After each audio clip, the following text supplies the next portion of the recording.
আমি বিয়ে করেছি আমার থেকে ৪ বছরের বড় একজন নারীকে। যাকে আমি বিয়ে করেছিলাম তার সাথে আমার সম্পর্ক ছিল মাত্র ৭ মাসের। আমার স্ত্রীর আগে একটা বিয়ে হয়েছিল। ভাগ্যক্রমে সেই বিয়েটা টেকেনি। আমার সম্পর্কের কথা যখন আমার বন্ধুবান্ধব জানে, আমার পরিবারের লোকজন জানে, সবাই আমাকে বাধা দিয়েছিল এই সম্পর্কে না জড়ানোর জন্য। আমার থেকে বড় একজন নারীকে বিয়ে করব, এটা বন্ধুবান্ধব পরিবারের মানুষজন কিছুতেই মেনে নিতে পারছিল না। কিন্তু আমি তাকে প্রচণ্ড পরিমাণে ভালোবেসে ফেলেছি।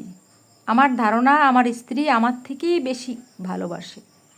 তাকে ছেড়ে আমার চিন্তা মাথায় আসেনি এক মুহূর্তের জন্য।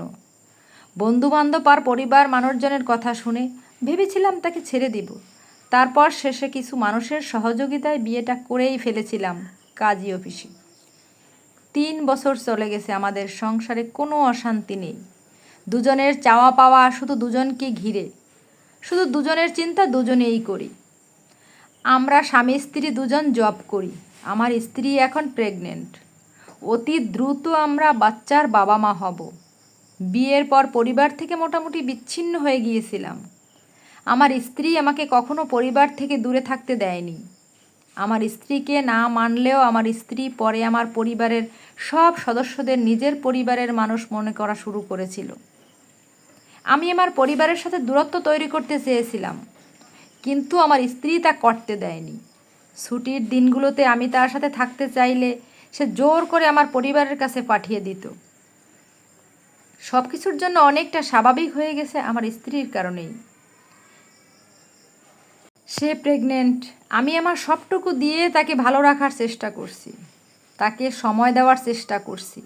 কোথাও গেলে দ্রুত বাসায় চলে আসি অসুস্থ মানুষটাকে মানসিকভাবে সুস্থ রাখার জন্য। সে আপাতত জব থেকে দূরে আছে। বাচ্চার জন্য তার বিশাল আয়োজন। সে যা যা করে আমি সব কিছু সাপোর্ট করি।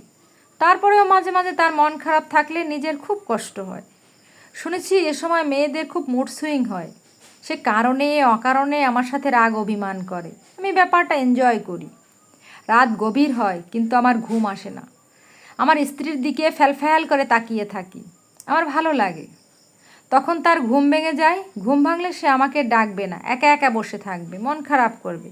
এটা আমার ভালো লাগে না। যেখানে আমার অপরাধ থাকে না সেখানেও আমি আমার অপরাধ স্বীকার করি, যেন সে ক্ষেপে না যায়।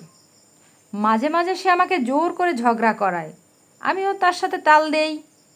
ভালো লাগে সংসার জীবন, আসলেই সুন্দর।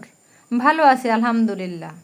সবাই আমাদের জন্য দোয়া করবেন যেন আমরা ভালো থাকতে পারি সারা জীবন, শুধু একজন মানুষেরই হয়ে। ভালোবাসা যেখানে অন্ধ, সেখানে বয়সের ব্যবধান আর সৌন্দর্যের হিসাব করে কী হবে।